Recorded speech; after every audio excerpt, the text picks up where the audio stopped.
Really grateful. So good morning, continuing our reading of the Srimad Bhagavatam. We are on Canto 10, chapter 23, verses 13 and 14. So thank you very much. Okay, let's start. Om Namo Bhagavate Vasudevaya. Om Namo Bhagavate Vasudevaya. Om Namo Bhagavate Vasudevaya. Okay.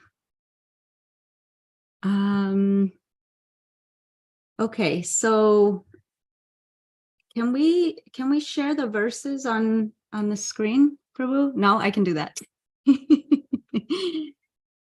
Okay. Yeah, we definitely need Andrea.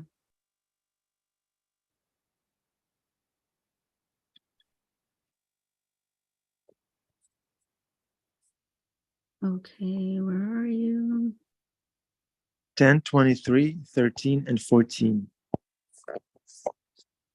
Okay. Here we go. Okay, you can see the verses? Yeah. Okay, so this chapter is the Brahmana's wives blessed. Already it sounds good. And so we're on text 13 and 14. Okay. Tarupakarnya Bhagavan Prahasya Jagarishvara Vyajahara Punargopan Darshayan Laukikim Gatim. Translation by A.C. Bhaktivedanta Swami Prabhupada. Hearing what had happened, the Supreme Personality of Godhead, the Lord of the universe, simply laughed. Then he addressed again the cowherd boys, showing them the way men act in this world. And purport. By laughing, Lord Krishna indicated to the cowherd boys that they need not be angry at the ritualistic brahmanas, but should understand that one who begs will often be refused. And 10:23:14. Mam gyapaya tapatnibhya sasankarshanam agatam dasyanti kamamam anamba snigda mayusatidiya. Translation and purport. Lord Krishna said, "Tell the wives of the Brahmanas that I have come here with Lord Sankarsana. They will certainly give you all the food you want, for they are most affectionate toward me, and indeed, with their intelligence, reside in me alone." Purport. While physically the wives of the Brahmanas remained at home, within their minds they resided in the Supreme Lord Krishna because of intense affection for him. Srila Vishnavata Chakravarti Thakur explains that the reason Lord Krishna did not have the cowherd boys tell the Brahmanas' wives he was hungry is that he knew this would severely distress these devoted ladies.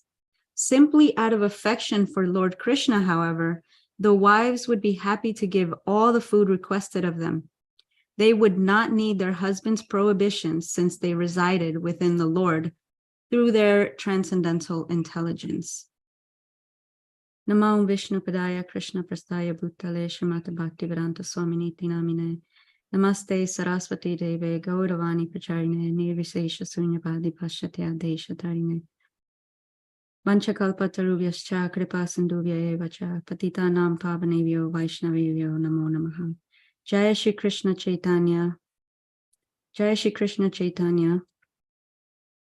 Oh, sorry, I forgot the mantra. Jaya Shri Krishna Chaitanya. Shri Advaita Gadadhara Shivasadi Gaura Bhaktavrinda.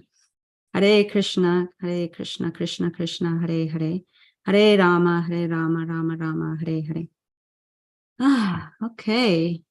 So these are very exciting verses. I was really excited. I actually had a past time where I wanted to switch this class with Brahmatirtha Das, who's giving class next week, and he's just such an amazing devotee that whatever you ask him, that's how the devotees are. You ask them for something, and they're wish fulfilling, desire fulfilling trees. Okay, so let's see.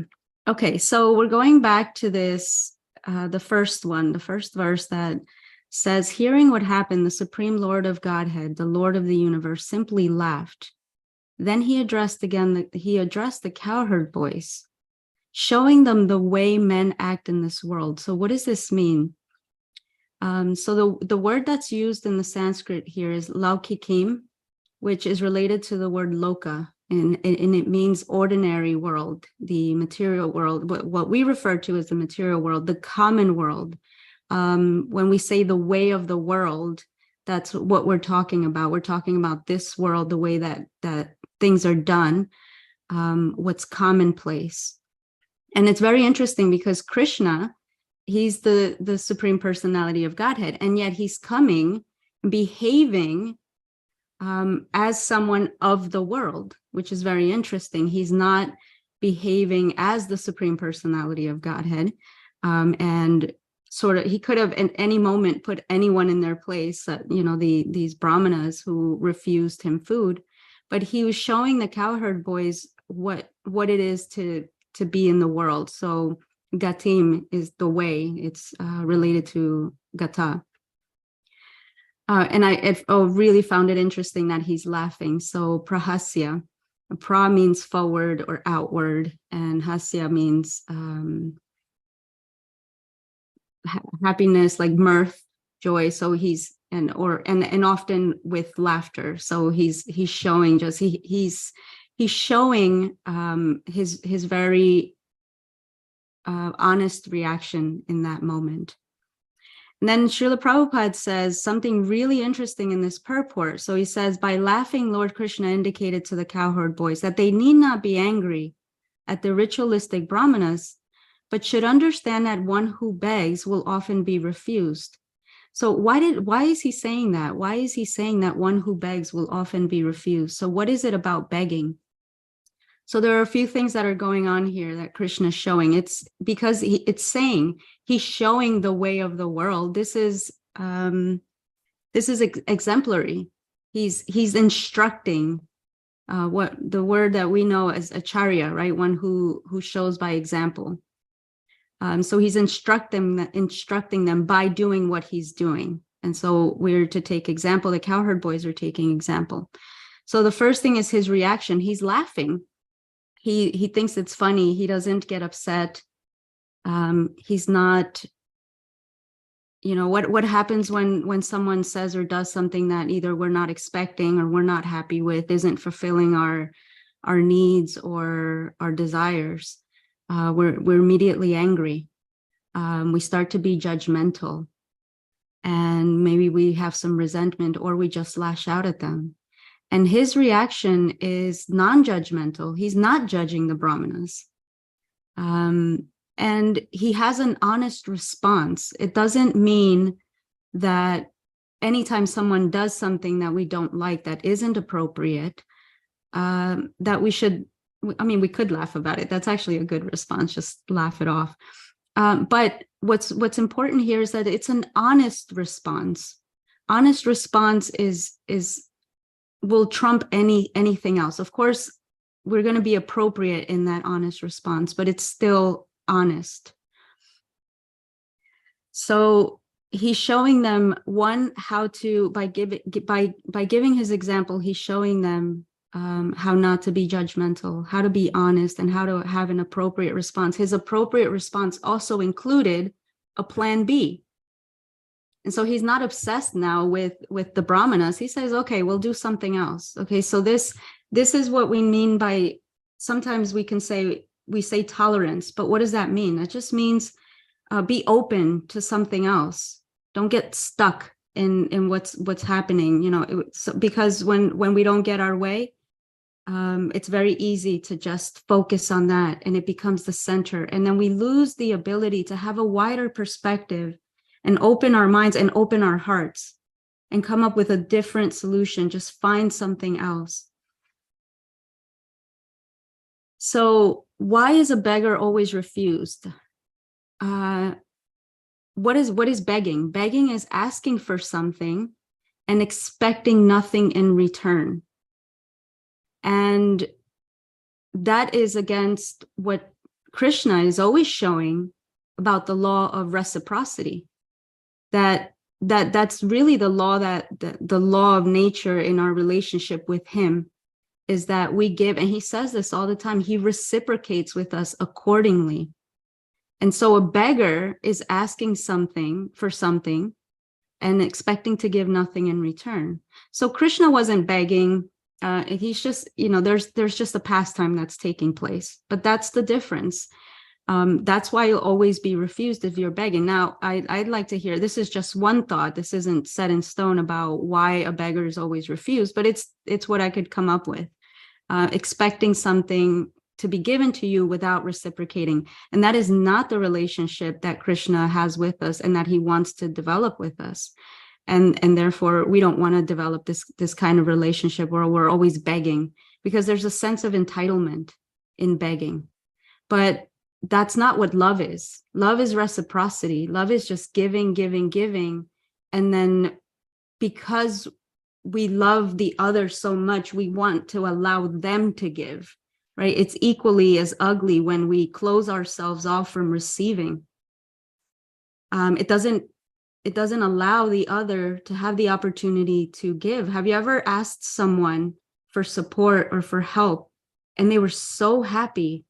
They were just grateful to be engaged in loving service with a friend, a family member, a spouse, whatever it is. When someone can give, that's equally, if not more, fulfilling than when you receive.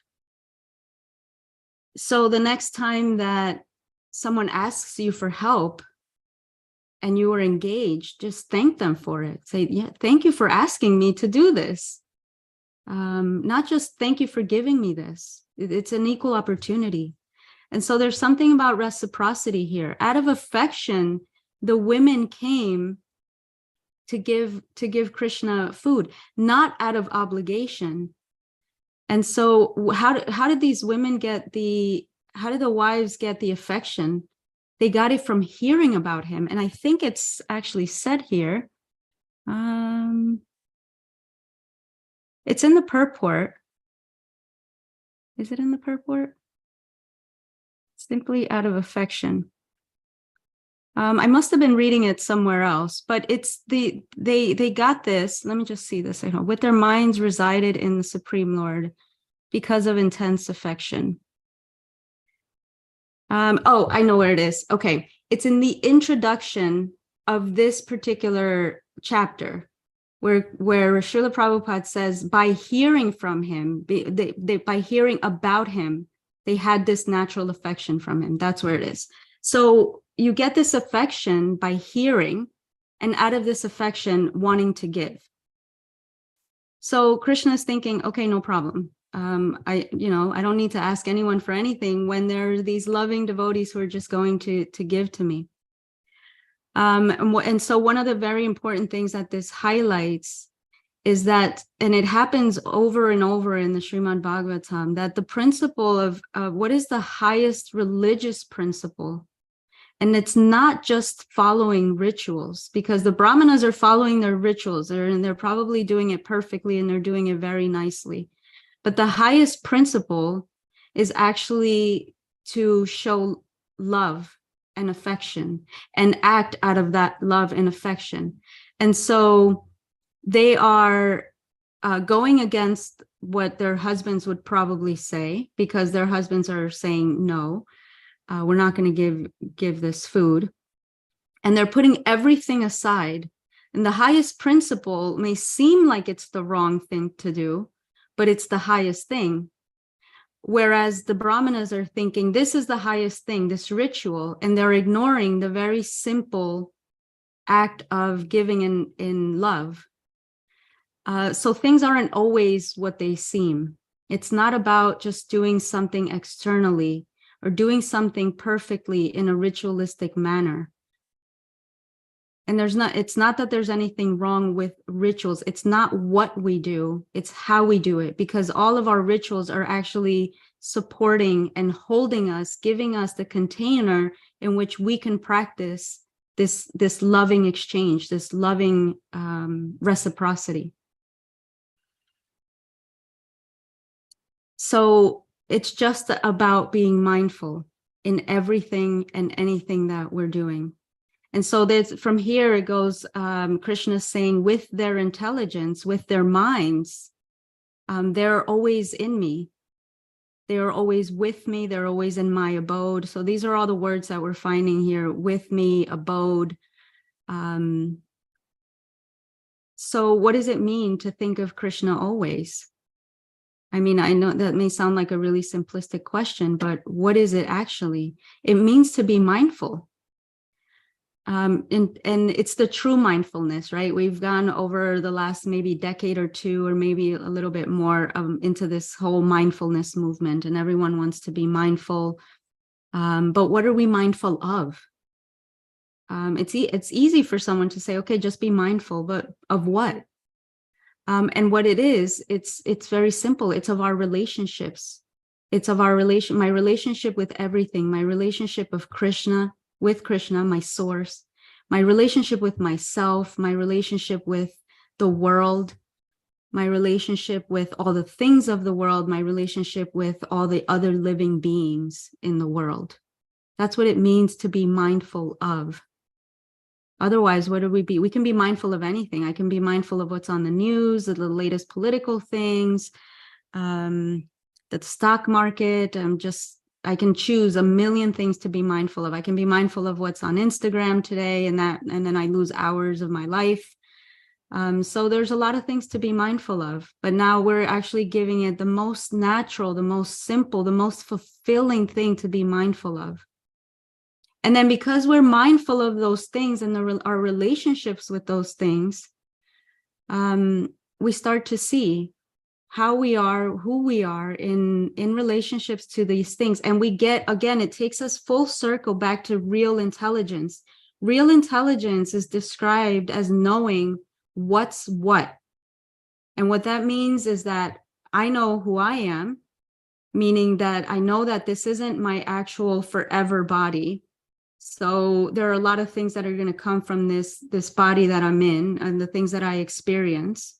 But I understand that this body is made of matter, whereas I am made of spirit. And I understand that Krishna is spirit, and he's the source of spirit, and he's not made in matter. Because what happens here, and it goes back to the introduction of this chapter, where it's described that because the Brahmanas thought that the boys were just regular boys, and Krishna says this in the Bhagavad Gita, the fools, they deride me because they see me as just a normal person. That's a misunderstanding of who Krishna is. And so if we misunderstand the basic principle, we're going to misunderstand and not have an appropriate relationship. And so also understanding all the other living entities in this world, they are part and parcel of Krishna. If I understand that basic point, I won't make the mistake of having an inappropriate relationship. What's an inappropriate relationship? Where I harm others, where I exploit them, or I ignore them, whatever it is. That's whatever the way that the inappropriate relationship will show. That's what mindfulness is. It doesn't require a big lifestyle change. It's just what comes naturally. And so what we're changing is removing the things that actually get in the way of us being natural in all our relationships and just who we are. And so this letting the mind reside in the place in which from which it comes from. The mind resides in the place from which it comes from. And so we have all facility to think of Krishna always. And in the Bhagavad Gita, in chapter 7, the first verse says, Krishna says, "Now hear, O son of Pritha, how by practicing yoga in full consciousness of me, with mind attached to me, you can know me in full, free from doubt." Okay, so simple enough. And then what does that mean? So he then continues.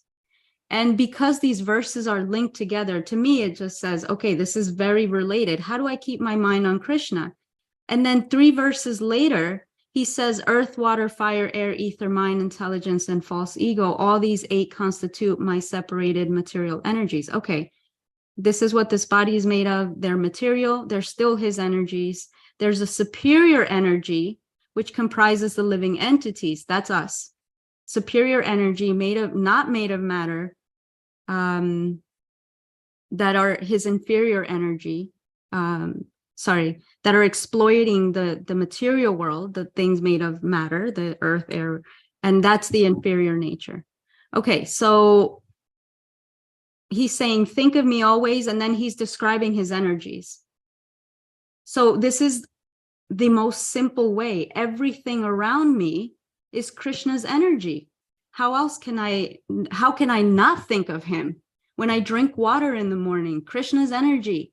When I eat food, after I offer it, Krishna's energy. The mercy of me having this, Krishna's energy. All the living beings, Krishna's energy. The air that I breathe, Krishna's energy. It's everywhere. And so in that sense, this highest practice that seems, okay, it's the highest. We're actually talking about our souls, a practice that is attached to where our soul is going to be, where it is, how we experience the world. The highest thing is actually related to the simplest thing. And that's what we're here to remind ourselves about. It's just simple. And so to have our minds rest in him, it's protection, it's shelter, it's abode, it's having our consciousness there, but it's not artificial.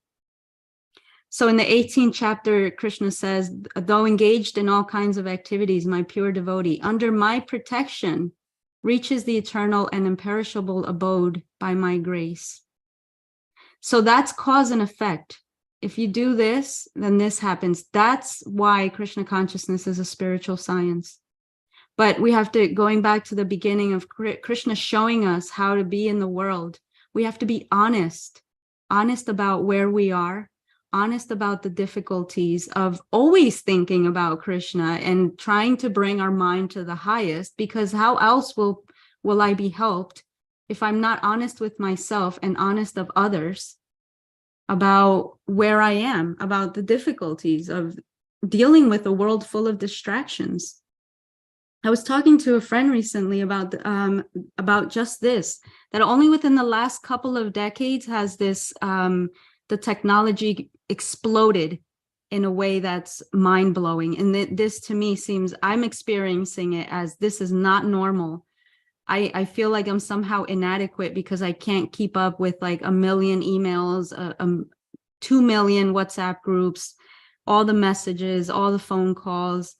It's a lot. So with this increase in technology, and it's not that we're inadequate, is that this is not normal. Our minds are not meant to be splayed and scattered in 1 million different ways. So when we say that Krishna consciousness can help us, that's by being mindful, by bringing it all back to one. It doesn't mean that we reject the entire world, because Krishna is showing how to be in the world. It's just about having the appropriate relationship with the things in the world. And the other thing, just going back to the beginning of his example, is that he's not judgmental about where these brahmanas are. They just didn't understand, and now he's going to, well, their wives are going to show them, which is actually the funny part. But he's not judgmental about it. We should not judge ourselves or others for being where they are. We want to create a place just like Krishna's creating, where, hey, these guys made a mistake. They just didn't realize. They were so absorbed in what was happening. And that's okay. And he's just still going to be his loving self, but he's going to correct the situation. So yeah, we'll leave it here. We have some time for sharings and comments. Thank you very much. I'm very excited about these verses. And again, that's why I feel like I get so much more, because I get really, really happy exploring these verses and the journey of Krishna that it takes me on. So let's see. What say you, dear spirit souls? Adi Purusha, Prabhu, good morning.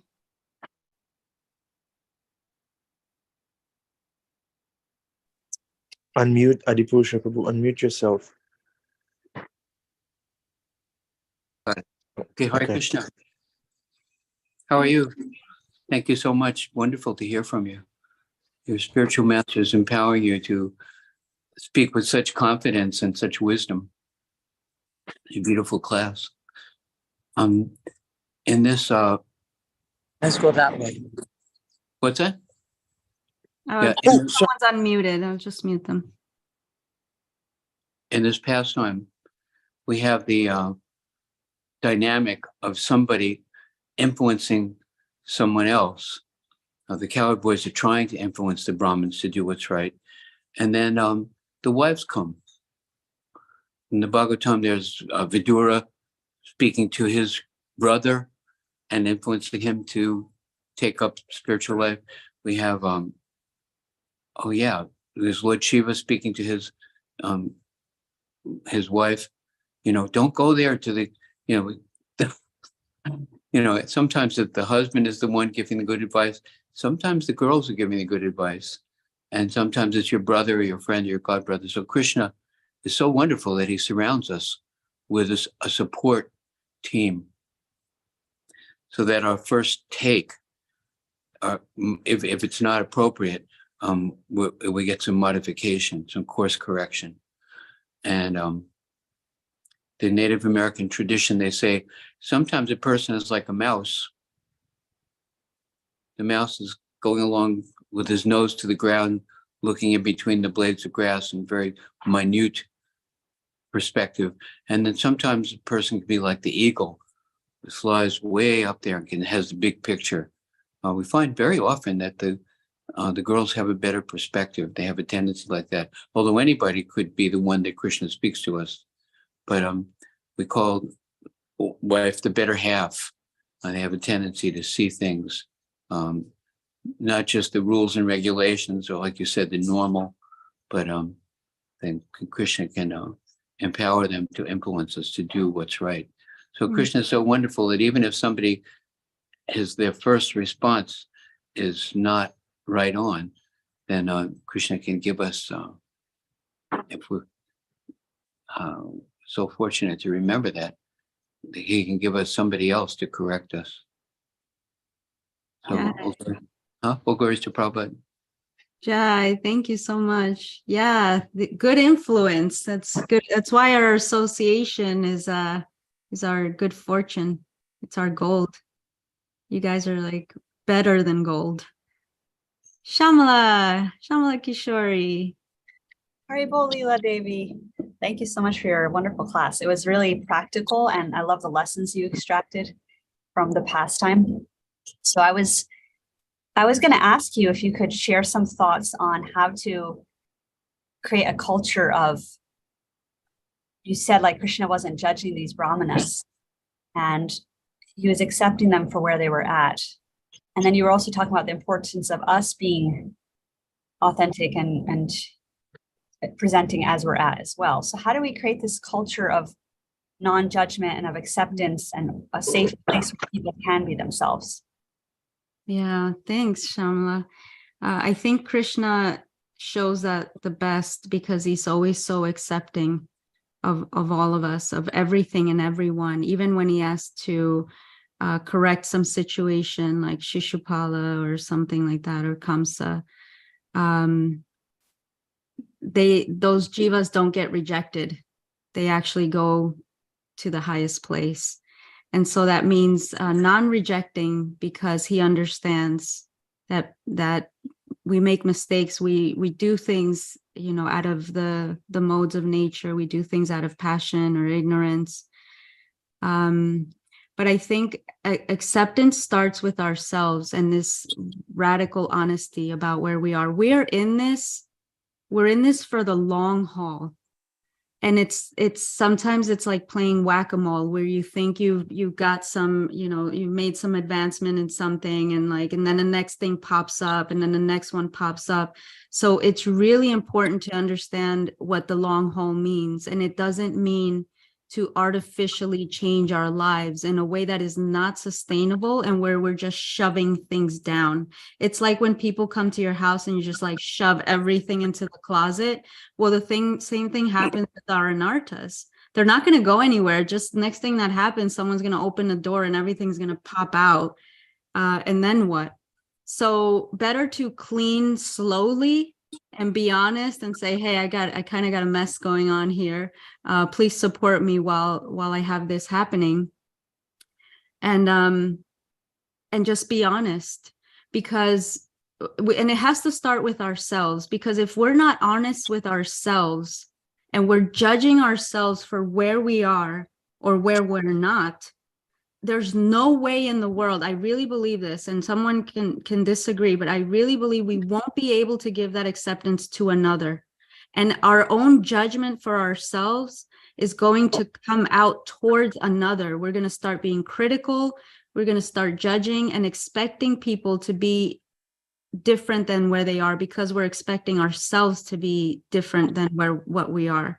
And so this radical honesty, Prabhupada wanted this. He wanted a community of people where everyone was just where they were, at different levels of consciousness. That's acceptable. And Krishna says in the Gita, in the 3rd chapter, that if we're still meditating, if we stop the senses of action, but we're still meditating on the thing that we're attached to, he's saying you're just a pretender. So this is one of the things we want to avoid being. We want to avoid being dishonest with ourselves, and just be kind to ourselves. Because again, this is in the long run. We've done this for millions and millions of lifetimes. Who knows how many? And we want to get it right. We want to be in integrity. And Krishna knows. He knows everything, and he's okay. He's accepting. So why would we behave? It's that phrase, why act holier than the Pope? Krishna is accepting of all of us, all of everything that we have to offer. Why would we be any less accepting to our friends and our family, or even our enemies, that we perceive as enemies? Why? Even Krishna's enemies were accepted. He put a stop to them, but they were accepted. He didn't reject them and send them off to some unknown place. He took them into himself. So that's a practice of a lifetime, to learn to be accepting. And it starts with ourselves, and it starts with honesty. In recovery programs, it's said that we're only as sick as the secrets that we keep. And it's just about honesty, and then if we look at our situation with Maya, that's our illness. We're only as sick as the secrets we keep around the attachments that we have with Maya. So that's just one thing. I think just being accepting and loving, non-judgmental, but it starts with us. Thanks, Shamala. Okay, anyone else? Any other comments? Oh, Ananda Manjari. Hare Krishna. Thank you so much for this class. And yeah, the answer you just gave was also incredibly inspiring. To see that one of the solutions is just honesty and tapping into as much of integrity as we can. And yes, I wanted to add, because you were speaking about begging and also about reciprocity. And it's interesting because Srila Prabhupada would call himself a beggar. And then, later Bhaktitirtha Maharaj also wrote an entire beggar series, and how that was pointing out too that it was highlighting the fact that actually to be engaged in devotional service is such a gift. And even though it may seem like we are giving, we are actually also, that's a form of reciprocation, because Krishna doesn't need our service, and our spiritual masters also don't need our service. We're just engaged for our own benefits and for the welfare of ourselves and others. And so that's what came to me. And also I was hearing yesterday a lecture about Sanatana Goswami and his pastimes with Lord Chaitanya, and there was a moment where he gives up this expensive blanket that he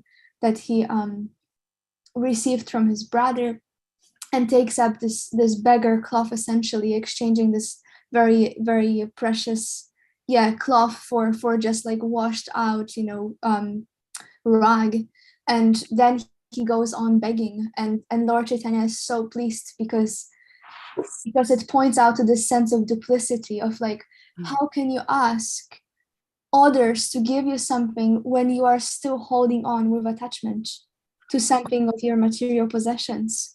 And so it points to this notion of like, only if we truly let go of also all of those attachments, we are truly able to call out for grace and be fully supported. And that also reminds me of the point of Radhanath Maharaj, who said how if there is also an expectation on our side, if we are doing service and we are expecting something in return, that means that we are actually not servants until the point in which we are performing devotional service and we are not expecting anything in return. That means we are actually finally stepping into the natural position of being a servant and still being nurtured. And that also on the other side, especially in the conditioning we have, that the actual loving, real, natural master, that is Krishna, spiritual master, and other acharyas, the natural position of the master is to actually care for the servant. And so that is it's not what I would imagine in this material world, this one-sided, almost like abuse at times. It's actually just the both loving relationship on both sides when the service is there and then the other person is fully maintained. So that's what came to me as a response to your beautiful class. Thank you so much for allowing me to share this. Oh, thank you, Ananda Manjari. That's an excellent point about the mood of these highly advanced spiritual. You know what it reminded me of? They just have the awareness that we don't deserve anything. No one deserves anything. Of course, there's always cause and effect, but when we look at our lives and what we're given, especially what we've been given by Srila Prabhupada and the Acharyas, and by Krishna, who just keeps helping us move forward, regardless of the things that we may still have in our heart, or the ways that we've been, especially those who weren't that didn't live their entire lives in Krishna consciousness. The mistakes that we've made, all of these things, and yet we still have mercy. And that's why it's mercy, because it's not deserved. It's just out of love. And if that, that can overwhelm us sometimes to see, when we really open our eyes and see how much we've been given by way of knowledge and understanding, and the ability to live in a way that's more conscious and mindful and tied to the highest truth. That's, yeah, sure. I can really understand that when you were speaking that. Then it seems like I'm nothing but a beggar because I don't have anything and I don't deserve anything. Yeah, but yet we have the highest thing. We have nice association, we have Bhagavatam, we have prasadam, all of it. We have the holy name. So yeah, thank you for bringing that to light. There are a couple of scriptural references that come to mind. Can you hear me okay? Yeah, I can hear you. The first one is from Bhagavad Gita. Krishna says to Arjuna, "Let not the wise disrupt the minds of the ignorant who attach to fruitive work. They should not be encouraged to refrain from work, but to engage in work in a spirit of devotion." So it's not that we just leave people where they are and, oh, they're fine. No, there's always the endeavor, just like there is in this case, of trying to encourage people in the direction of devotional service. And then Jesus says this thing, hate the sin, love the sinner. Yeah. So we don't hate the person who's misdirected. That's what happens here. Krishna's laughing. He's not taking it that seriously. but the endeavor to reach out and point in the right direction, because that's what the Brahminical component of society has a function of guiding and teaching and inspiring and helping other people to where this literature is meant to bring about a revolution in the impious life of this world's misdirected civilization. So we do accept them. We don't accept their nonsense activity, which isn't good for them. And then we also gently try to offer them alternative activity that will bring them up, right? You've said all these things very nicely, Yeah. but just referencing scripture. Well, glories to Prabhupada. Hare Krishna. Yeah, Lila Devi, you so wonderfully Prabhupada. described how mercy is something that is not deserved. And then you mentioned earlier that Krishna reciprocates accordingly. Mhm. How do you reconcile those two apparently contradicting points? Is it something that we don't deserve? Or what about Krishna's reciprocity? Well, I think I wonder if it's both, because we do understand that there is cause and effect. And in one sense, there isn't anything that either positive or seemingly negative that we don't deserve, because everything is a cause and effect. However, it seems like when I get something that's good, it's especially when we're talking about Krishna consciousness and association with the devotees, it seems disproportionate.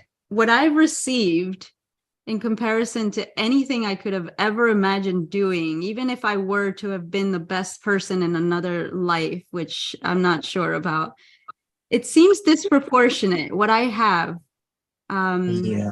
in the association. But it is true that, because otherwise it wouldn't be fair, and Krishna's fair. If you just give this person, sure, he hears our prayers and he knows our intentions and he knows our hearts. But he doesn't pick favorites and just kind of gives this person good fortune and that person this other thing. And, it's not that kind of mercy. I think it's mercy where it just, it doesn't always equal. Yeah, To what I should get. Krishna reciprocates by giving you 100 times more than Yeah. you could have even asked for. I think, yeah, that's a good way to put it, Lila Devi. Thank you. Beautiful. Yeah, it just seems like we have so much. And yeah, and then what Adipurusha was saying, yeah, thank you for saying that, because it just goes back. Yeah. And Bhakti Tirtha Maharaj also said this in Transforming Lust into Love, that we don't, it's not that we have to agree, or not even, it's not that we don't do something about the things that people are doing. However, they are still our brothers and sisters, and that is in the deepest sense, that they're still jivas and they're not different from us.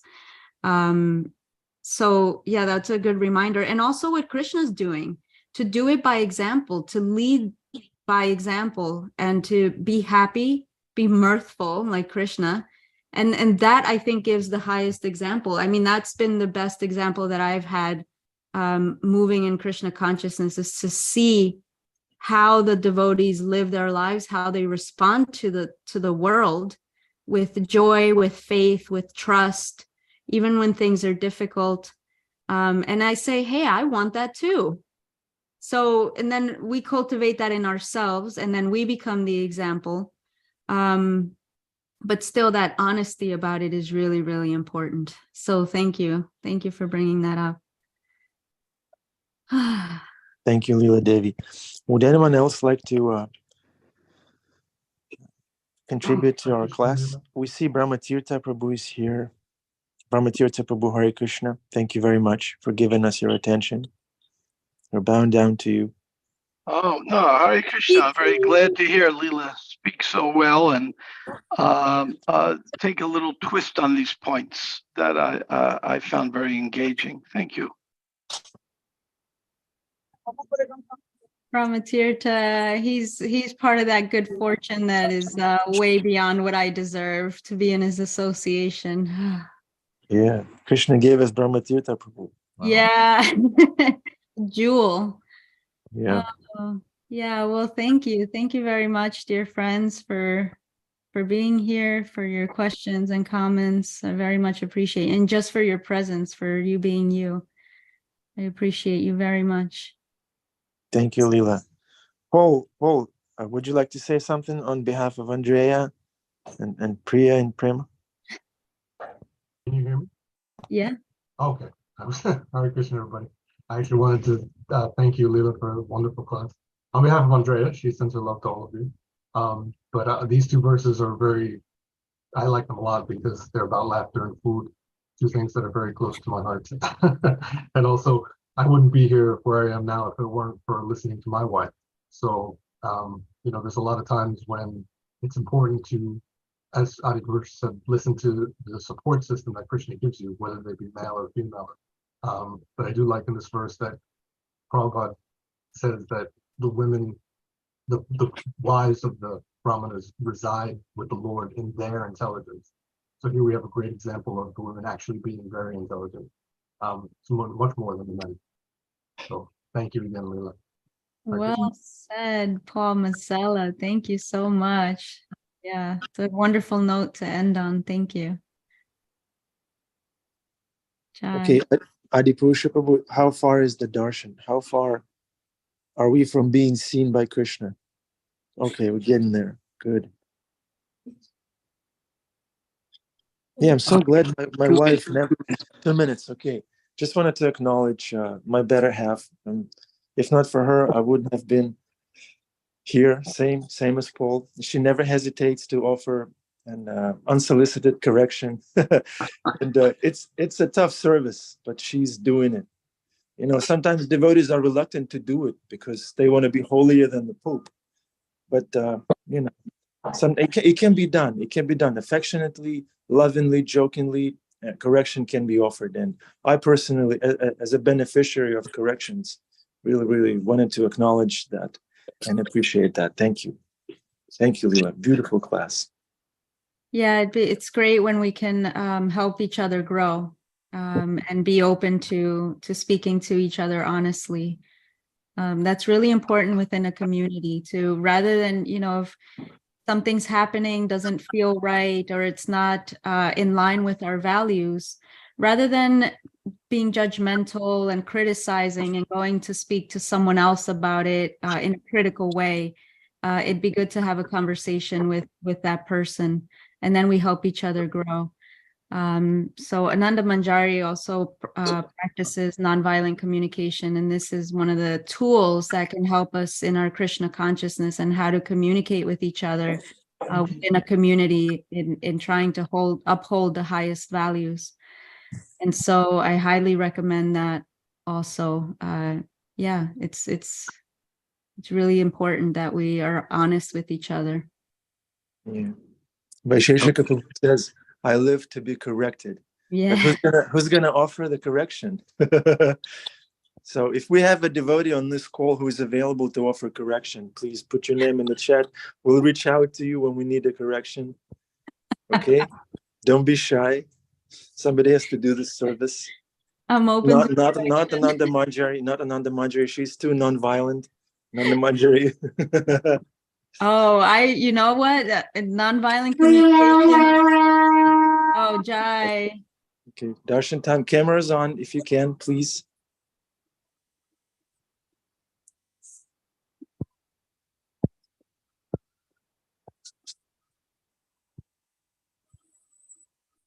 Radhamuli Dar, Gaurachandra Ki Jai.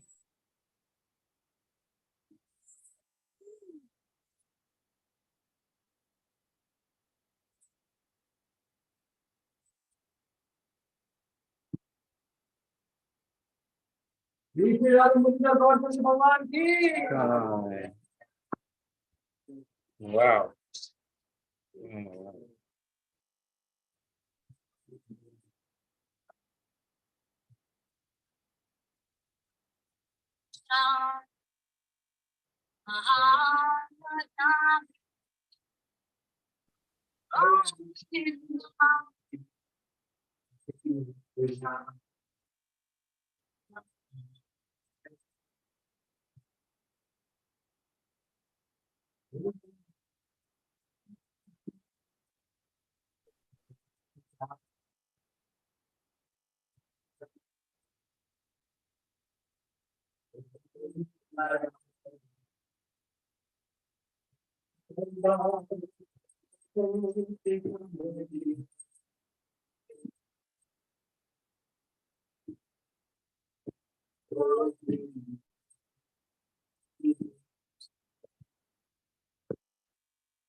Okay, Hare Krishna. Lila, thank you very much. Very, very big kijai to you for this class. Thank you. Thanks everyone for participating. Amrita Kishori, good to see you. William and family, Hemangi, Poppy, Scarlett, Paul, everybody's impressed by your sincerity. Paul, I want to be like you when and if I grow up. Bruce Prabhu, Hare Krishna. Dana Kelly Prabhu, thank you for participating. Suzanne, Dana Krishna's Radharani, Pink Yogi of Harlem. Rupesh Kumar the fifth is on fire. He's like our deputy Ganesh now. And Ananda Manjari can take a break and ask an intelligent question. Rupesh Kumar, thank you. Jasti, Hare Krishna. And who else is here? Domi, okay. All right, have a wonderful day, everybody. Hare Lila Devi, Krishna. thank you. We love you and we hate your sin. Kijai. Okay, Hare Krishna.